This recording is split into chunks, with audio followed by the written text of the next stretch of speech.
तो hello students, हम लोग आज टॉपिक जो पढ़ने वाले हैं इसमें हम लोग परमाणु के प्रारंभिक मॉडल के बारे में पढ़ने वाले हैं। पिछली कक्षाओं में तुम लोगों ने पढ़ा होगा कि परमाणु का जो सबसे पहला मॉडल दिया गया था वो जे टॉमसन के द्वारा दिया गया था, जिसे तरबूज मॉडल कहते हैं। तरबूज सब लोगों ने देखा है। तरबूज एक बड़ा सा फल होता है, उसके बीच में मांसल भाग होता है, उसमें काले काले बीज होते हैं। ठीक है, तो पहले जो परमाणु का मॉडल दिया गया था वो बताया गया था कि परमाणु अति सूक्ष्म विद्युत उदासीन कण है, गोलाकार तथा विद्युत उदासीन कण है। तो परमाणु में दो तरह के पार्टिकल्स होते हैं, एक इलेक्ट्रॉन और एक प्रोटॉन। इलेक्ट्रॉन जो होता है ऋणावेशित होता है और प्रोटॉन धनावेशित होता है।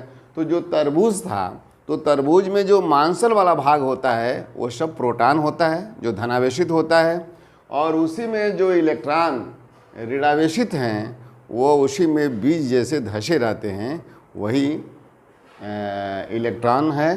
ठीक है, तो ये मॉडल बहुत सक्सेस नहीं हो पाया। ठीक है, अब इसी कमी का सुधार करने के लिए अर्नेस्ट रदरफोर्ड ने 1911 में परमाणु का एक नया मॉडल प्रस्तुत किया। अर्नेस्ट रदरफोर्ड ने अल्फा कणों के प्रकीर्णन की प्राप्त जानकारी के आधार पर उन्होंने बताया था, अभी हम पिछले कक्षाओं में हमने बताया है कि रदरफोर्ड के अंडर में काम करने वाले कुछ वैज्ञानिक थे जिन्होंने नाभिक की खोज के बारे में बताया था। इसमें से बैठा हुआ कोई भी बच्चा ये बता सकता है कि उनके अंडर में दो वैज्ञानिक कौन कौन से थे जो ये खोज करके बताए थे? बहुत अच्छा, तुमने बहुत अच्छा बताया।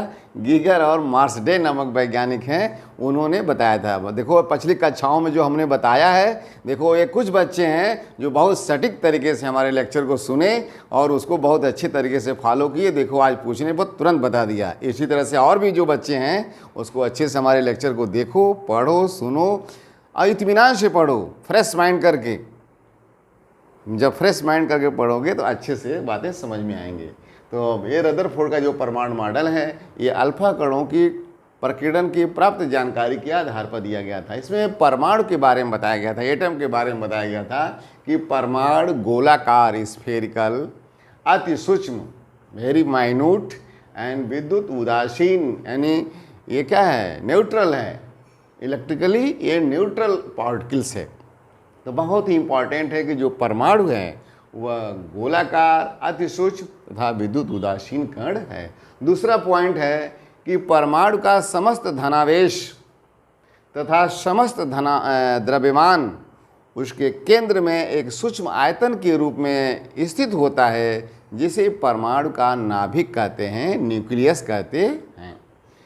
तीसरा पॉइंट है कि परमाणु नाभिक के चारों तरफ इलेक्ट्रॉन वृत्तीय कक्षाओं में, चारों तरफ जो कक्षाएं होती हैं उन्हीं कक्षाओं में चक्कर लगाते हैं। इन कक्षाओं को क्या कहते हैं? वृत्तीय कक्षाएं कहते हैं, सर्कुलर ऑर्बिटल्स कहते हैं। तो तीसरा पॉइंट जो है हम लोग पढ़े अभी कि वृत्तीय कक्षाएं होती हैं। चौथा पॉइंट जो होते हैं कि परमाणु में इलेक्ट्रॉन और प्रोटॉन दोनों होते हैं।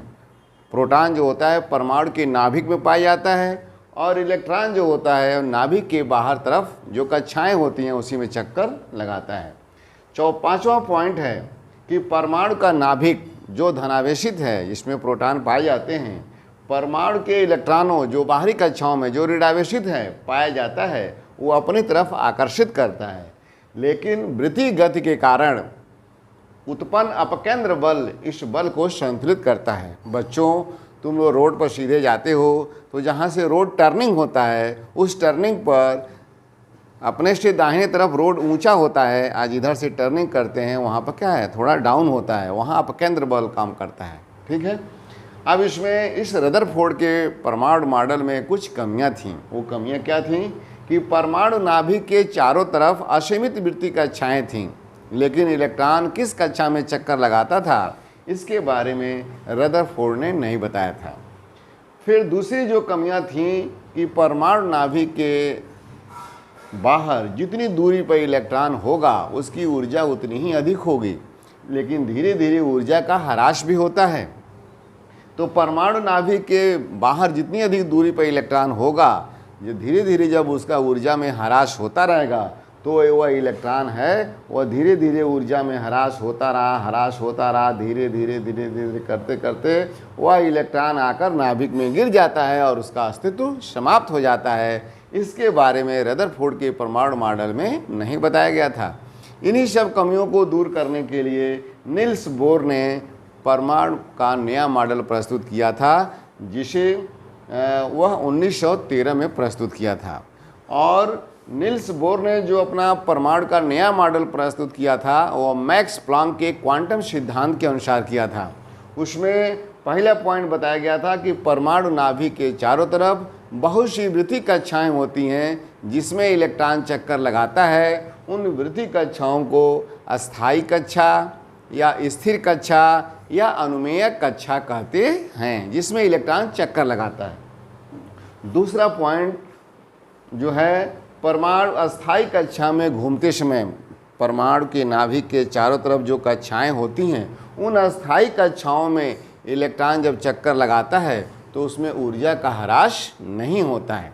और तीसरा पॉइंट था कि परमाणु में कुछ ये इलेक्ट्रॉन में मास, वेग और कुछ उसका रेडियस है, तो उसके आधार पर जो गतिज ऊर्जा है या कोणीय संवेग उसका है वो NH/2 पाई के पूर्ण गुणित होता है। यानी परमाणु नाभिक के चारों तरफ जो वृत्तीय कक्षाओं में इलेक्ट्रॉन चक्कर लगाता है उसका कोणीय संवेग NH/2 पाई का पूर्ण गुणित होता है।